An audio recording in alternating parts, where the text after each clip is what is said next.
It says, there we go. That's Okay. live, And and then we if I go are over here, Ask Me Astros, and we I don't are, think it's oh, going to let me do it. And I don't know why, but oh hold on, well. wait. Wait, Oh, wait, wait. hi, someone here. Yes. Oh my gosh, go live. It's Go live. working.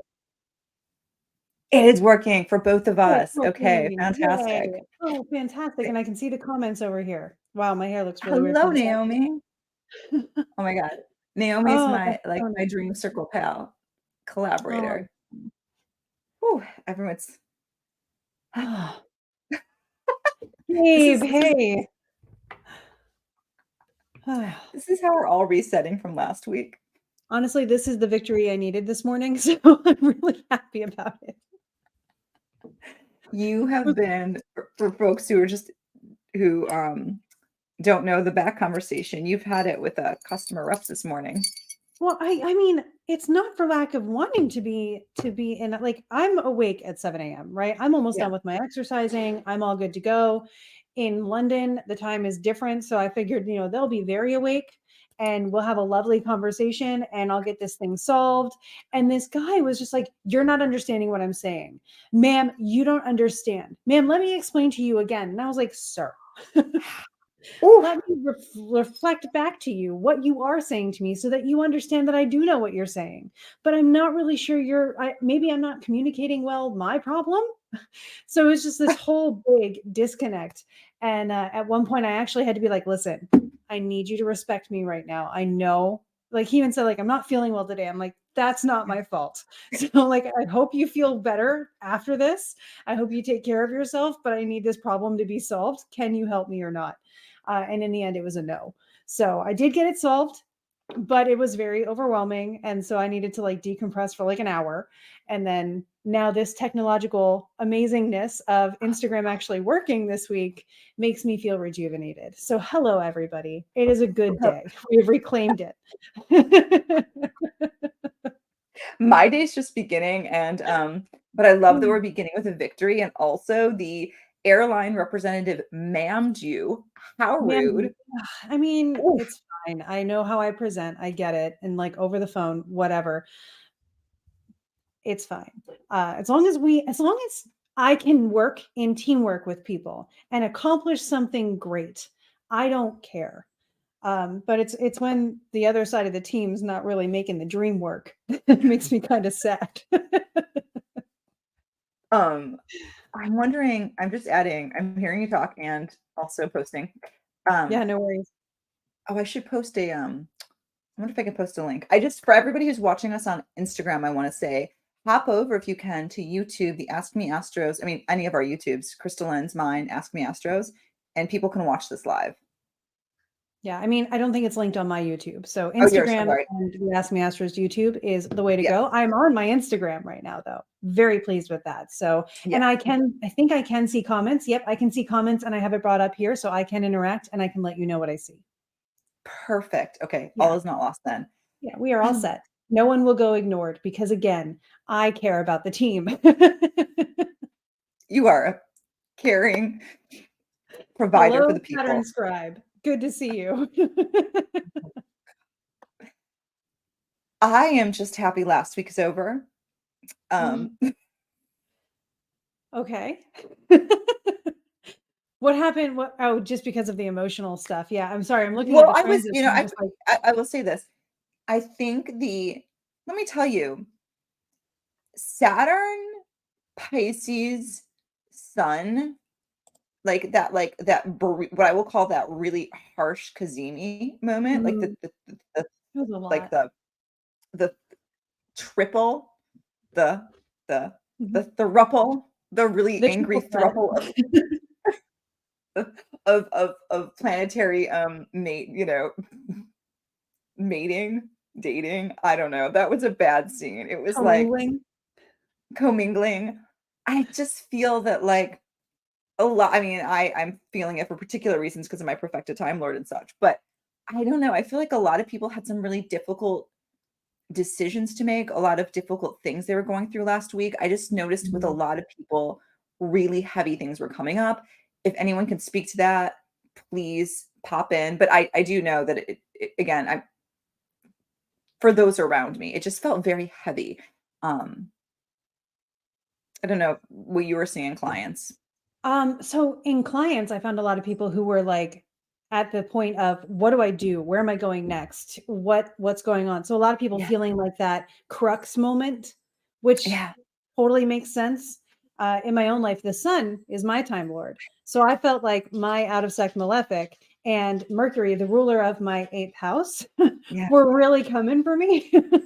I actually said to Larry, our mentor last week, like, I feel like Mercury's warning me about the fact that they're going to be my time lord next year. Like these are the warning signals because ouch. And the last time, of course, that Mercury was my time lord, it activated that eighth house, which was interesting. And I lost two grandparents in 2 weeks. So I'm just like, this is going to be an interesting year. I'm sure many beautiful things will also happen. But Totally. And yeah. it was interesting. I was um having brunch with a friend of mine yesterday who's a therapist, and she Oh, was just talking about like what she does as a therapist. We often like do like therapy astro talk like back and forth, and she said something just off the cuff, but to me was just so profoundly beautiful. She was saying that like as a therapist, right, speaking mhm, collectively, her job, the job of the therapist mhm. is to teach people to learn how to suffer, Oh, right? And I thought that was so profound. And it really, to me, speaks to the depth. I don't think as astrologers we necessarily teach people how to suffer, but I definitely think we play a role on that journey, mhm. Yeah, right? I agree. Like her job isn't to um, provide solutions or just like make things easy, but to teach people how to go through the hard times. And I think that I just thought that was coming through with the like, the aftermath of the Kazemi, which is something really poignant. Yeah. I mean, that's a lot to think about, and it's, again, a really beautiful way of putting that. It's not how I would normally think about it, but I love it. Mhm. It, again, also makes me think of that 12th house where, I mean, Saturn does have the joy, Yeah. um, and just helping people, again, find that anchor or the spine or the Mhm. stability in suffering, which is, more Saturnian 12th housey kind of stuff that you would think about. And Gabe's crying face in the comments is really funny to me. But yeah, I think many of the things that last week that I got to do through client work was just provide perspective that was Mhm. different, like just giving different words to a situation that helped change the mindset, that helped make the situation a little bit more tolerable, Yeah. and maybe helped you find like what you could use in the situation rather than what the situation is overbearing upon you. Um, and I think that I hope that helped. I did get some feedback that, just hearing it in a different way was a relief, which a lot of people were Yeah. looking for. And I think that's where counseling skills really serve an astrologer.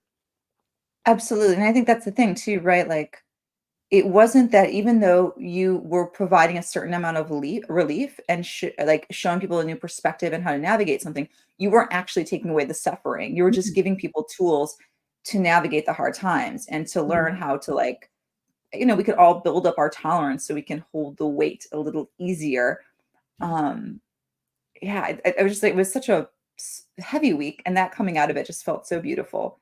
And Yeah. The idea of building up tolerance. Good morning, Hawkest Star. I think that's Jessica. I might yeah. get the names wrong, but hi. Oh my God, we're getting faces. Hello, hello, Mhm. everyone. Um, oof. What is on your what? So, okay, I had some questions for you this morning. I was thinking about. Yeah, Um, I want to talk about the new moon in Pisces as what fair. it means for us, what it means for the world, right? Because isn't it important because it's lunation before the Aries Yeah. ingress? It's I know loon, because we're yeah, really good it's at the the mundane stuff. pre-lunation. Yeah. Yep. I just maybe the week's astrology and what you've been kind of Yeah, tossing hang on about. a second. Whoop. Yeah. I'm not sick, I just have my father's nose. It's a whole generational thing. This is the nose that killed my great-grandfather, so we're proud to survive it. Speaking of, he had a sinus infection. It's a joke I like to Okay. play, though. Um, so yeah, this week is the lunation, the new moon anyway, that Yeah. occurs before the ingress. And I think, yeah, it is the one, because the next one is going to be the eclipse right after the ingress, which Yep. is crazy to think that this is the last lunation before eclipse season as well. So it's this moment of like Pisces where I like to think the image that's coming to mind is that suspense that you can get in like embryonic fluid, where you just want to sit there in stillness and pretend that nothing exists, and like your pre-existence or inter-existence for just a minute to get some silence before you have to go into the world and start navigating what's coming around. I think it's especially interesting that this is happening with the Uranus Mars square the week of Super Tuesday.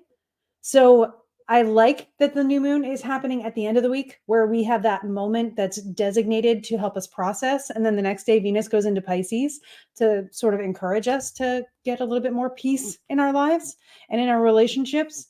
Um, but I just have a feeling that throughout this week, with Mercury today, sextile Uranus, which probably explains a lot about what I've been going through this morning, and then conjoining with Neptune on the 8th, right before the Mars Uranus square on the 9th, and then Mercury going into Aries. Then we have this moment of like everything comes to a halt and we start processing. Good morning, Sarah. So I think the Pisces thing is, how did I explain this in my notes for this week? It was something about like aligning our actions and also our heart. So just knowing that we're going to be feeling like we have to go and respond to stimuli this week in a lot of ways. But if we can align our heart with all of those things and say, like, this is where my values are, so that's naturally where my actions want to go, we'll be able to trust a lot more and know that, you don't have to think 5,000 times before taking action if you already have what's in your heart clear. Yes. It's a long way of saying that, but yeah. I like how you said about like the embryonic fluid and this idea of like the sort of new moon in Pisces is experienced like after the sort of waves of the more frictive transits this week, of having this sort of moment for like, I mean, not, possibly a bit of a melancholy moment to just sort of sit with Yes. it. I do feel a lot of the astrology recently with the Mars and Aquarius square, the sort of fixed story versus the mutable story where Saturn's been. I feel it's been a lot of just like outward action and then inward processing. I don't know, the whole like past few weeks is I've really felt that. And I Mhm. would really encourage people to think about how they're feeling in their bodies. Like with Mhm. me, I feel like it's been very jarring. I know that I've had a little more trouble sleeping than usual, a little like activation, especially knowing that going into eclipse season, especially these eclipses, can be really activating for people, right? Mhm. The Aries Libra axis, I know when it was there, like last time, I just was like not sleeping. It was just like, okay, here we go. And Mhm. so I don't know. I feel like right now I'm just encouraging people to really, or I want to know in the comments, right? Like, how are you feeling in your body? And even have you found any like tips for, I want to say like nervous system regulation this week? So honestly, you know how every week I go into a little bit of astrology and I do a little bit of folk magic. And Yeah. this week I actually kind of leaned into what would I do if I had the feelings that I'm expecting people to have this week. And I Yeah. turned to my divine feminine translation of the Tao Te Ching, Okay. because that's so about contemplation. And the Yeah. way those poems are written, it challenges you on the first reading. And then you have to kind of sit with it when you read it again. And you almost have to journal it out. You almost have to think about it and just let it consume you and walk with you throughout your day. And I like that because it pulls you away from the being stuck in the moment feeling. So that's kind of what I've been doing of when it comes to contemplation, using guided contemplation, whether that's a meditation, whether that's, taking advantage of an incredible practice that like you can find in the Tao or something like that, where it's like, I'm intentionally going to detach and I'm going to find something that helps me do that, especially if you're a control freak like me. So.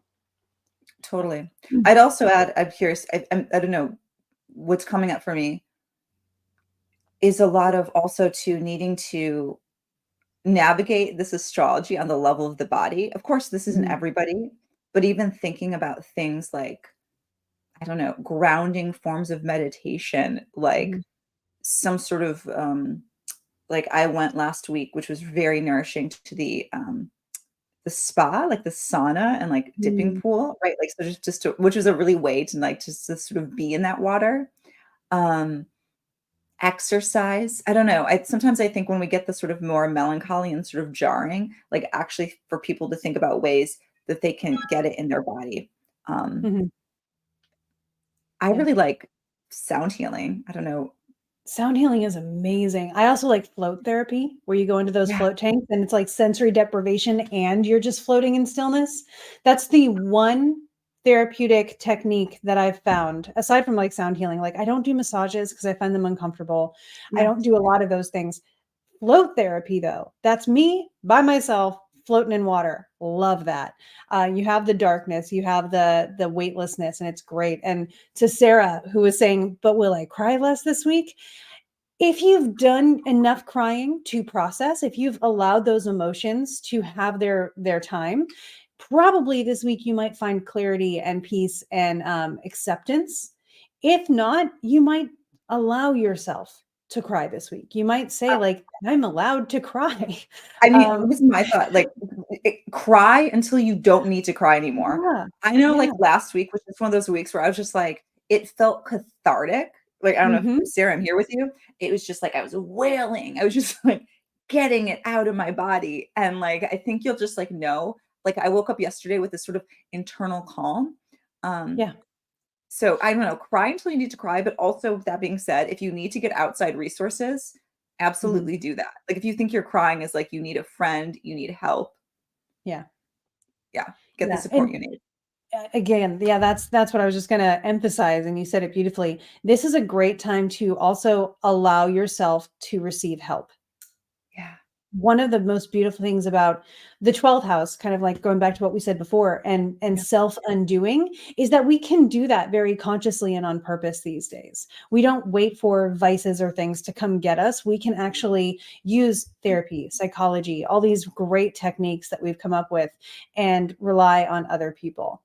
um, yeah. So I see we've got some interesting people, potentially bots, joining from other places too. I'm deleting that comment. So rude. Mhm. Sorry, like I'm looking and there's like I'm trying to block. I think it's from your ooh, can you block it on your end? I think it's coming from you. I don't know. I'm not sure. The Facebook ones? I don't have control. It said can't bot a ban a chat owner or moderator. Weird. Sorry. This Well, is yeah, I can't do anything with these because I don't own the stream, I guess. I'm just a well, guest. that's what it's telling But me. That's so crazy. yeah. Okay. So Can't speaking of post. miscommunications and confusions, Okay, you wanna explain everyone what we're talking about? There is yeah, some so sort we're of seeing some comments coming up that are unhelpful. In probably not everybody's seeing it too. I think this is just us because it's coming from a platform that's not what everybody else is using. So the good news is you guys probably aren't seeing these, and we can just ignore them, and it'll be fine.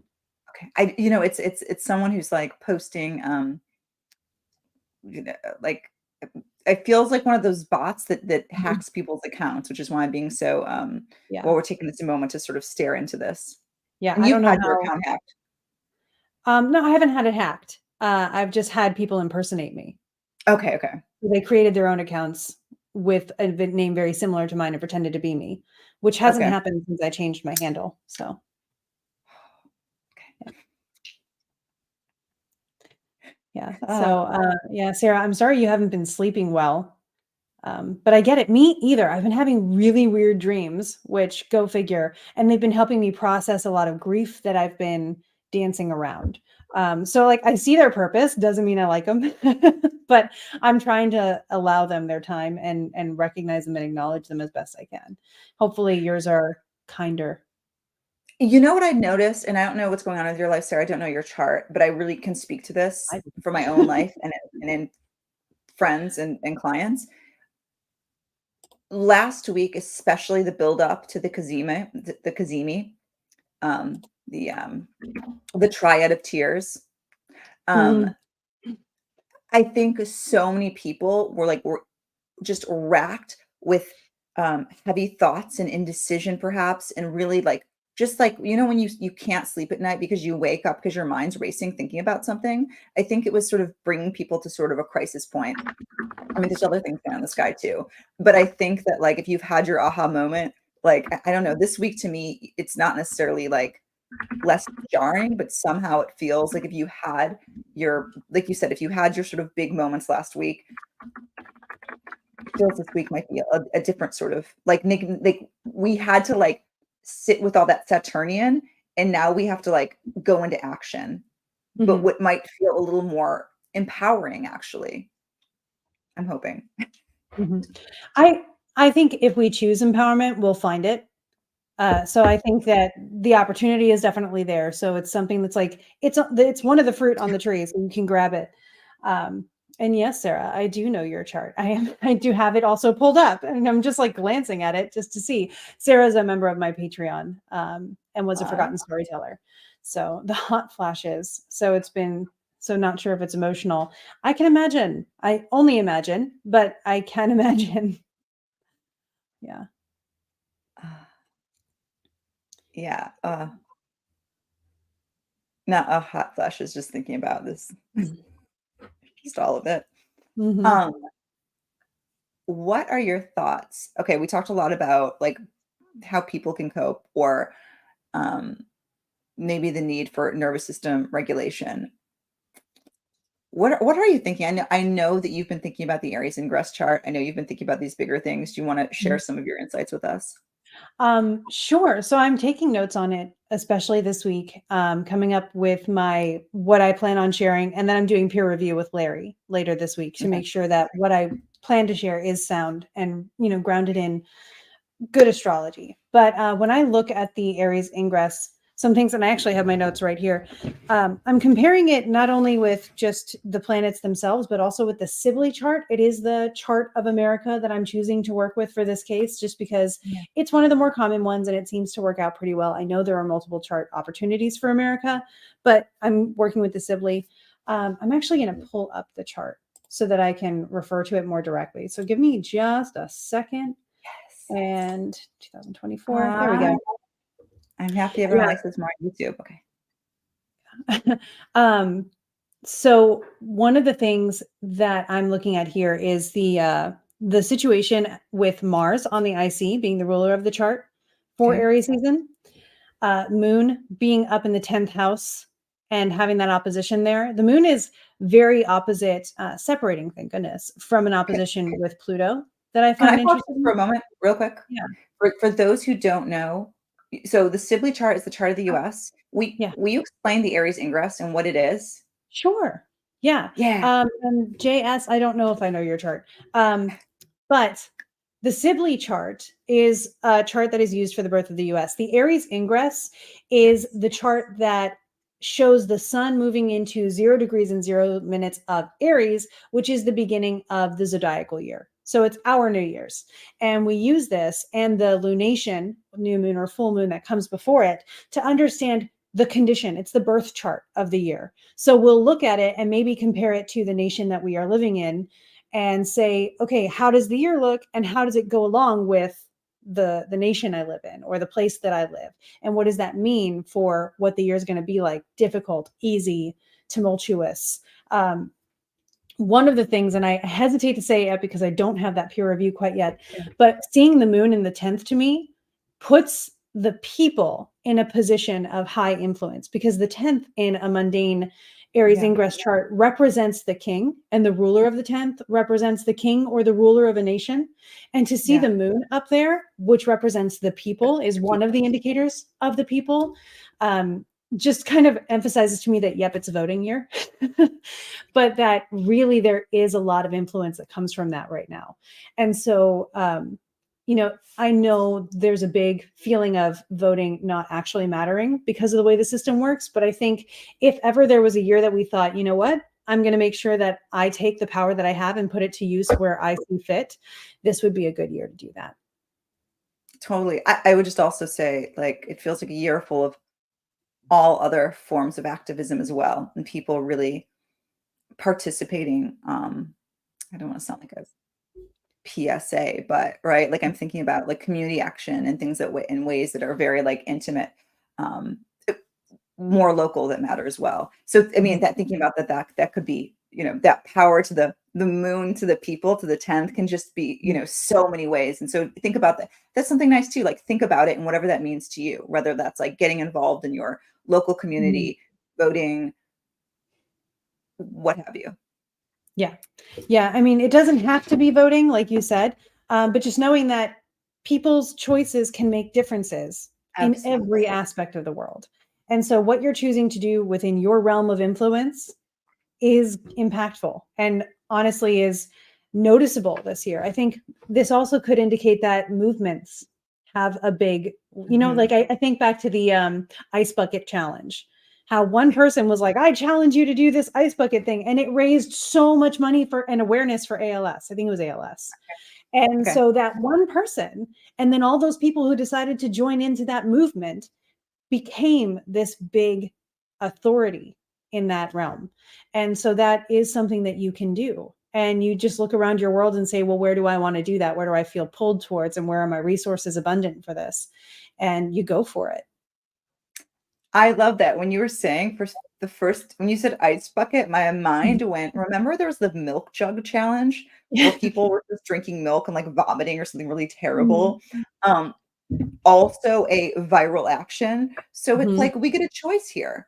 We can inspire in ways that uplift and support and nourish, or we can choose to inspire in ways that just completely like squander our power.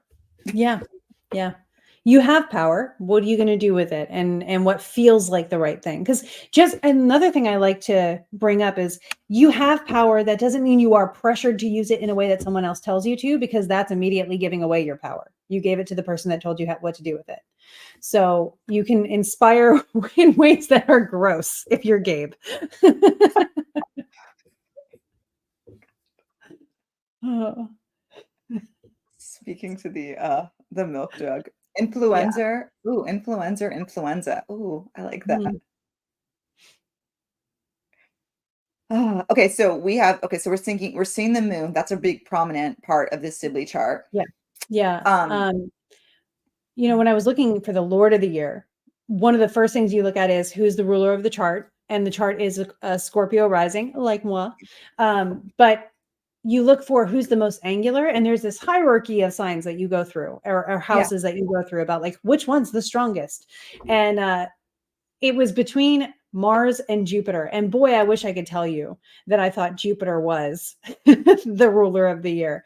But I do think that Mars in Aquarius kind of has the edge according to the criteria that's spelled out mostly by Abu Mashar and Mashallah, which is what I'm referring to yeah. for a lot of my sources here. Um, so it's again a year of, perhaps we could even say, social action, thinking about Aquarius, right? I'm thinking Um, about Pluto and Aquarius too. Yeah, yeah. Pluto is at 1 degree Aquarius, opposite the moon at 3 Leo. So it's funny because one of the things that the texts say is that the ruler of the 10th house and the sun will show you the condition of the ruler of the nation. Well, the Okay. ruler of the 10th house is the sun this time. So, it's Mhm. very much like that is there, right? We know we're looking at the sun for this. The sun is exalted. However, the sun is also in a cadent 6th house. So that's another reason why I'm like, the people are angular and in the place of the king, while the sun is in a place of, health, service, that kind of stuff. So who has the most sway this year Mhm. is the question that comes to mind there, where the sun is exalted, don't get me wrong, but also angular and between eclipses. Um, so it's a very interesting thing to look at and say, how much influence do you as an individual, the leader, have as compared to the people? Yeah. Yeah. Speaking of the place of the people and the astrology going forward, Mhm. um, this may be more of a modern take, but I had a really the astrologer Marvel Rex invited me on his podcast to talk about eclipse season. Nice. And one of the things we were thinking about was I know it's interesting because we've had the eclipses in the Aries Libra axis, and last time we had eclipse season, Pluto was in Capricorn. Pluto has since moved Mhm. into Aquarius. And I was just thinking there's something really elegant. I don't know. I don't know if that's the word elegant, but I mean, that is the word I'm looking for. Something really maybe insightful about Pluto, right? Now making that trine to Libra with the South Node. There's something Mhm. about like Pluto bringing into me the larger conversation of like the collective, right? Like that, I don't know, that Pluto and Aquarius really feels like like we went from the Pluto to Capricorn to the Pluto Aquarius, right? It seems like we're being asked to think about how we interact as communities and also Mhm. like how that supports our individual relationships with Pluto's relationship to the eclipses. I mean, this isn't, again, I'm not really probably pulling from like a traditional technique, but it does sort of symbolically speak to me. And I don't know if it speaks to you as well. I think, because I lean towards what the traditional texts are saying. I don't Mhm. always go towards Pluto for that because Pluto is moving so slowly. And we do have this shift, though, which I agree with you is such an important shift that we've Yeah. had. And, Pluto's there this time, will be next year as well. So Pluto for Aries ingresses will be in Aquarius from now on, Mhm. even though Pluto dips back into Capricorn for a little bit this year. Yeah. Um, so that is humanity kind of as a whole moving Mhm. into a whole new mindset. And I think that's really fascinating. And again, for it to be opposite the moon, it's sort of the what's the world doing? And you get this reflection of like, where am I at? Where is the world at? And what am I doing as a member of that society or as a piece of that puzzle that creates the whole? And so I think there's a lot of personal reflection that goes into the realizing you are part of a movement. You are a wave in the ocean. So like you do kind of make a difference in the greater picture. Now, if we're looking at the Sibley chart with the moon and Leo, right? Is that correct? I think so. I'm trying to make Luna pull up both of them, but I'm not being able to do it very gracefully. So I'm just going to do Because if it we're separate. talking about the Sibley chart's moon in Leo, then we'd be talking specifically embedded in that chart would be the people of the US, right? Get Um, Typically, right, yeah. right, right, because it's the people, the moon, the people, and so we're speaking of the people of that nation. And Hmm. so it's interesting that that's getting the opposition from Pluto, which Hmm. is a curious conversation, right? It's like suddenly like the people maybe are inspired from that deep Plutonian well of what's going on in the larger collective. And I don't know, that kind of like symbolically, that really speaks to what you're saying about that 10th house moon and the Aries ingress chart. Yeah. So I'm pulling up the chart right now, trying Yeah. to get it to do the thing. So I apologize that I'm not as focused as I probably should be at 11:06 p.m. Okay. Do you I'm want to almost, share? We know what we can share the chart for people if you have it yeah, on your, if you, we can do I'm that trying for to get people. it right here. And once I do, Oh my God, Carl says Tide Pods. Yeah, like yeah, name your that was a thing. worst viral moment of the internet. There we go. Okay. I think I've got it. So I Okay. am ready to share the screen um, and Two. present. So let me go to share screen and I will go to Luna, United States. Okay, let me know when it comes Yeah, in if this works out. Okay, yes. and so we can see my cursor too. Hooray! So what we're seeing is on the inside, this is what we're calling the Sibley chart. So the Yeah. United States of America is on the inside. The outside is transits, and I have set it to the Aries ingress, which we can double check by looking at the sun right here at 0 and 0. It's a little bit tiny, but that's the Aries ingress. So you were mentioning that the Sibley moon, which is in Aquarius here, right, has this Oh, it's gonna, opposition by, yeah. we had it mixed up. So the okay, the US chart has the Aquarius moon. Yeah, the US chart has the Aquarius moon, the ingress has the Leo moon. Got And it, got it. for Okay. this, the ingress, of course, the 10th house shows us the house of the king, and that's where the moon is. In this one, it is in the Sibley's third house. So, Mm. yeah. So I get it confused. In this chart, the moon in Aquarius would be the moon representing the people of the Mhm. US, right? And Yeah. so it's interesting to think about, I don't know, that Well, Pluto is even by conjunction. I mean, it's going to be years and years away, but it's interesting that that ingress into Aquarius seems really fascinating for Pluto. well, And another thing that I read in, again, Mashallah and Abu Mashar, which may or may not translate to what we are considering a natal chart. The natal chart, I would say moon rules the people also, but we Okay. also want to look at the condition of Jupiter, because the first house will also be the people in a chart of a nation for this.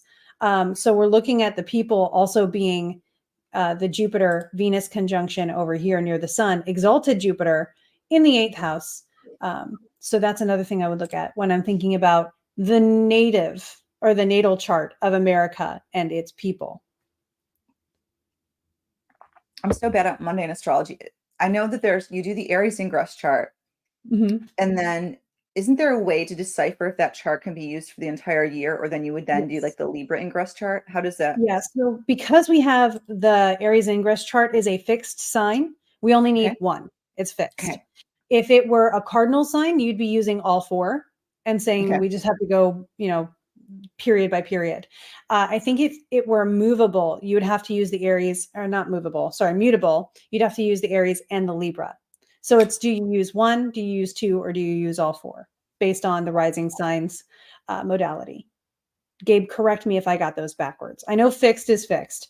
I'm pretty sure mutable is two, and cardinal, because is four. Yeah. But cardinal is also called movable in a lot of ancient Yeah. texts. So I get mutable and movable a little bit crossed. Um, yeah, I'm pretty confident on Wait, that. cardinal is called I was good. Cardinal Yeah. is movable. Cardinal is movable. Yeah. But mutable is different. And Gabe agrees. So I feel good. Yes. You know, like a movable feast? Yeah. Yeah. I wonder if I think of like I don't know. I'm I I'm think trying to that make the a connection. I cardinal have is no idea. a pick up and move kind of Huh? energy. So they're saying Yeah. it's movable because it moves the seasons from one to the other. Each cardinal sign is the change of the seasons. So that's where they're moving. Yeah, no, but now I'm gonna think about it as like a little bit movable feast. We're Oh, getting it gotcha. going. We're bringing the party wherever we go. Yeah. Yes. Mm.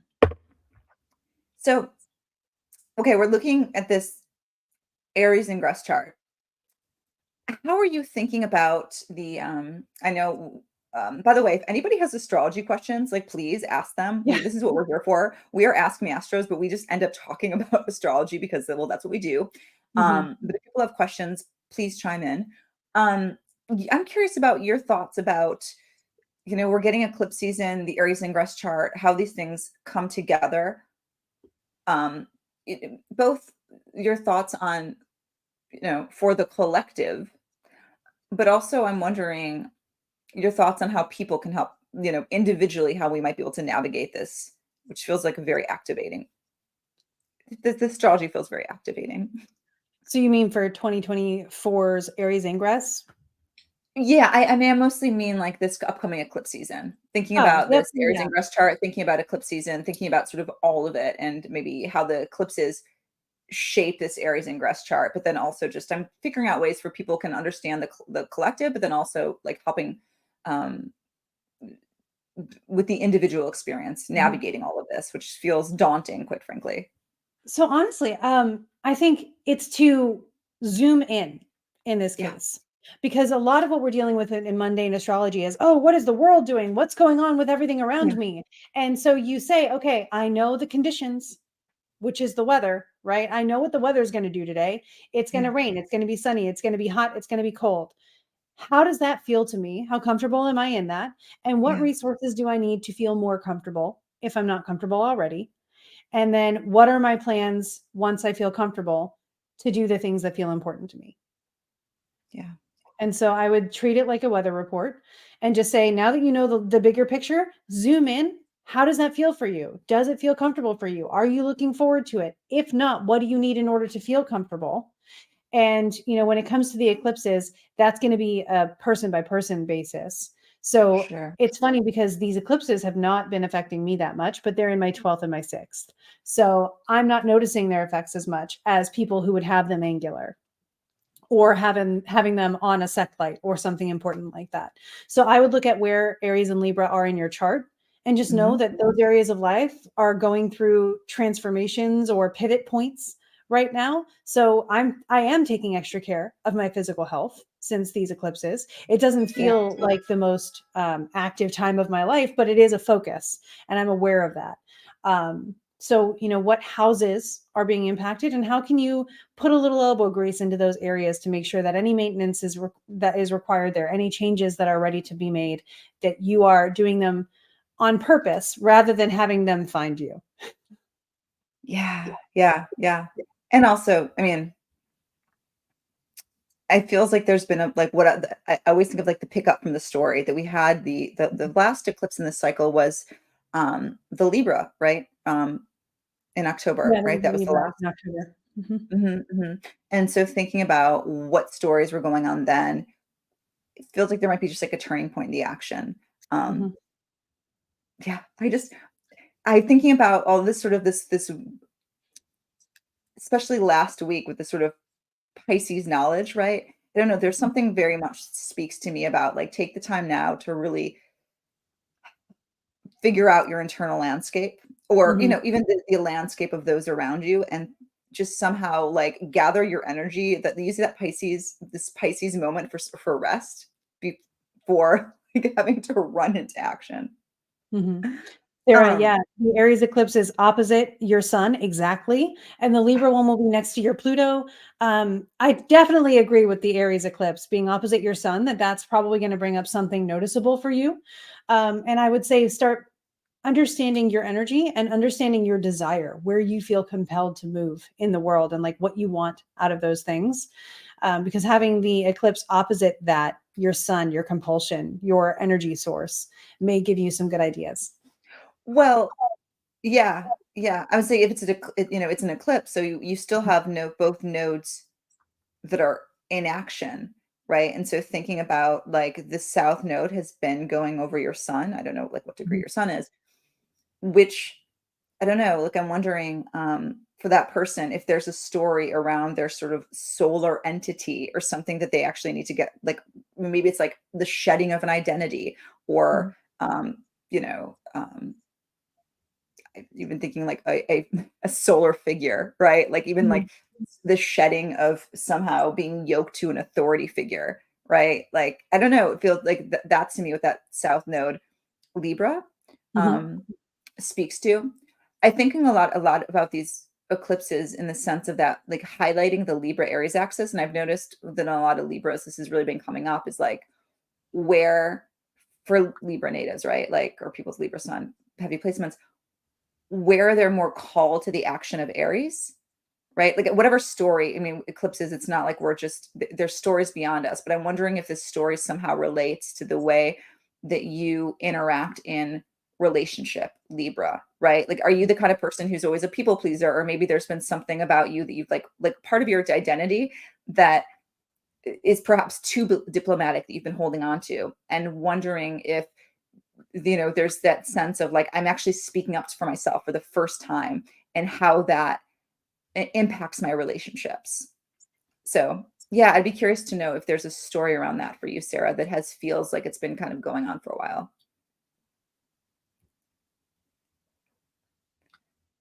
Yeah. Have you noticed that with these eclipses, Crystalline, a lot of relationship stuff? yeah, not actually. So it's Okay. really cool to hear it from you. Yeah.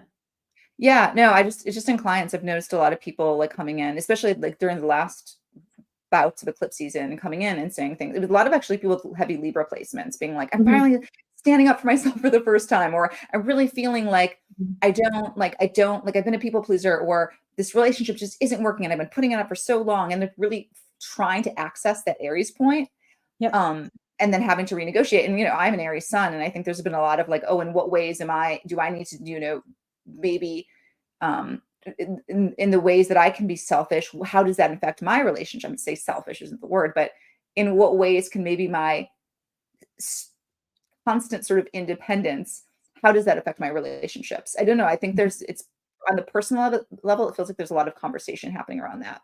Mhm. And Sarah seems to be agreeing with you. Yeah. Sarah's like over it. Yeah, that stopped at 40. Yeah, 40 is an interesting time as you're approaching that Uranus opposition, and it's like, I'm just done. Like, I don't need this anymore. It feels really good as someone who has reached that milestone, right? Like, going out and just, like, not caring. Mhm. It's really wonderful. Like, I just go out and I'm like I went to a couple shows this weekend, and usually when I was younger, like, I'd be, like, anxious, like, "Do I look Mhm. okay? What are people thinking about me?" And it's really great when you can walk into a room and say, No, I'm probably a mess, and I could care less." Except I've been out with you multiple times and you never look like a mess because you use one color and layer it and texture it beautifully, flawlessly without trying. So I Thank can you. attest that you're just really good at it. Thank you. But yeah, it's good to go out. I like, yeah, life, um, what is it? This, I can't remember who I'm quoting, but this idea that we need to reframe the midlife crisis is the midlife Mhm. awakening. Agreed. I was I actually love so I'm featuring Prometheus the Awakener by Richard Tarnas in my Mhm. little newsletter that I did for patrons this week. Yeah. And I love the idea of Uranian things being considered more awakening, which Uh-huh. is the Promethean theme that Tarnas argues for the significations of Uranus, rather than which, by the way, fun fact for everybody: did you know Uranus was originally called George, and then was changed to Uranus or Uranus, and now they're trying. Someone proposed changing Uranus's name again, and I'm To just like, what? that checks. I can't remember what it was. I saw it last week, and it was something that I had a hard time pronouncing. It was more on the Latin end, and I was just like, good luck with that. But also, Uranus would, like Uranus would be the only one to like go off brand. So, Sarah says, okay, yeah, George, because that was okay. I'm here's my Mercury and Pisces. I'm literally trying to speak to two things at once. There's a yeah, comment, I'm going to speak to it, but George, going back, because George was the name of the king, right? It was King George, yeah, and that's where, it was originally going to be George's planet. There was a Latin term that would yeah. translate to George's planet, but everybody called it George.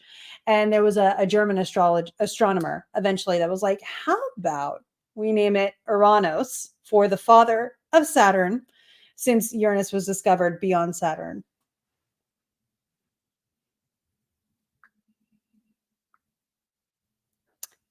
Gabe, you have brought back the George name from Looney Tunes in my psyche. I did not realize it was buried there, but there it is.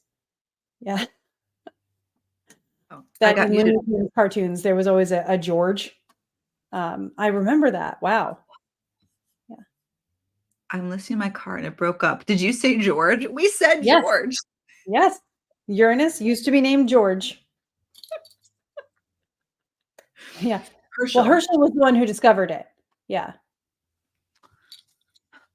which is the one I can't, oh God, which is the one that was discovered? Was it Herschel, brother, sister? Am I getting, which is the brother sister combination that we leave I out? I don't know. Was it George Herschel and his sister, or what is it? Which I planet? Or Yeah, I'm oh, not sure. okay, I have to That look. This sounds is like worth looking up. Neptune, but or was it I think Pluto was originally named by a little girl, No, if it I was, remember. but I'm trying to Yeah. think. Hold on. I'm like, ooh, unless Gabe is talking to me in the comments here. Uranus, I'll because keep an eye there's, on that. um, I hate it when we leave the ladies out of history. Okay, sister, which is what is the planet I'm thinking of? Gosh,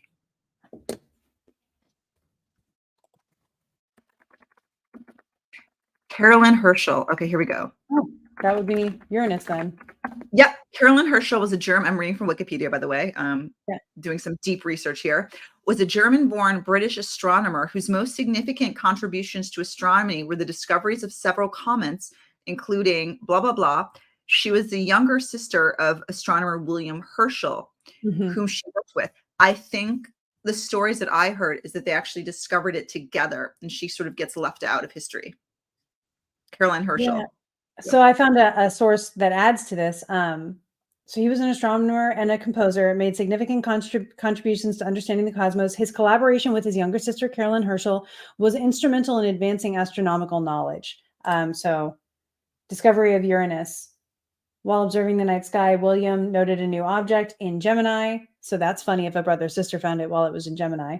Verification and consultation of other astronomers, the object was confirmed to be a new planet. So she was probably involved. Yeah. The stories I heard she was. So Yeah. I just want to make a shout out to Carolyn Herschel. Yeah. That's cool. Maybe we rename it Carolyn, not George. Right? Or pick a goddess. Get Yeah. another non-asteroid named after a goddess. Oh my God. Okay. I want to have a god next week. I want to have a goddess talk with you. Okay. I was just thinking, anyways, I've been thinking bring a lot of Greek mythology. And I was thinking about, because Athena's the one who came from Zeus's head. Yes. Yeah. Yes, I've been thinking about that a lot lately and so many thoughts. Mm-hmm. But I'm just looking, I'm like, wow, we're like almost at time. This has been an amazing conversation. Yeah, we've been on a journey with this one, which I really like. We've covered a lot. I like that we landed. I think this is a great piece of punctuation. We had this big bubbling conversation, and then we land on Carolyn Herschel and goddess conversation, which I think, like, if we think about it as this sort of a divinatory move, there's something really profound about that, right? Like, we're talking about the moon, we're talking about the people, and we land on like the goddess. To sound like a complete new age, but we land on goddess energy, which I think is something really beautiful. And I think we need more of, the more people lean into conversation, to kind of feeling out how they want to make their decisions and that kind of stuff, the more they'll make decisions that do feel aligned with what we were talking about earlier, of aligning your action with your heart-led indication. Yes.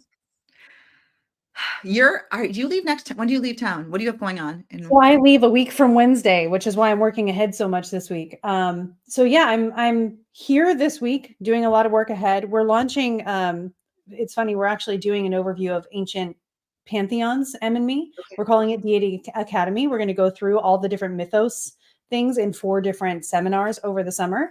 So that launches today. I'm very excited about it. Been doing a lot of research, reaching out to other sources to get really good quality integrity sources. It's going to be super fun.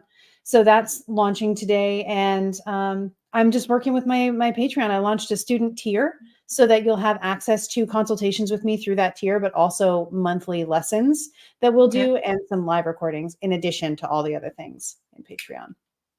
Fantastic. And so we won't see you. There'll be no Ask Me Astros. What weeks? So next week we're good. Next week we're good. The week after we're taking a break, and then I'm back at it the week after. So okay, good. So we're only going to miss a beat. We're going to miss one. Maybe I'll see if I can get the eclipse. Huh? I'll be back just in time for the eclipse. Maybe I'll see if I can get a guest co-host, if you will. I mean, no one replaces you, of course, but thank you. Maybe. Oh my God, what if I could get Gabe to guest co-host? I mean, Gabe's here all the time. Yeah. Gabe's available. You. Ask Me Astros. Yeah, I'm about to launch a class this week too with my friend Cameron. We are launching a astrology for writers, writing for astrology. Oh, nice. Workshop where we're going to be going through Cameron's amazing. She's a PhD in literature, and so she's put together this sort of gorgeous syllabus of writings by these writers. And we're going to be going through their charts, looking at the reading the works of these writers, and then looking at their charts to sort of see how story builds out of astrology. So everybody, I will be sharing news about that on Instagram and all the places. But the best part is just everyone, just my shameless plug as I do every week. Follow me on Substack. It's free. You can pay me. I love support. It helps. But I just also released an amazing interview with a writer named Bette Williams. It's one of my favorite I've done so far. So I will probably be like sending you the link personally to that because I'm so stoked about it. So this has been wonderful. This was fun. Okay. Awesome. And thank you everyone who's joined. This is great. We have multiple platforms. This is like so exciting. So yeah, it's been good. And to be able to stream it all over has been really fun too. I love this. Great option. And to use a real microphone instead of the dinky one. Yeah. See you all next week and have a beautiful week. Okay. Bye guys.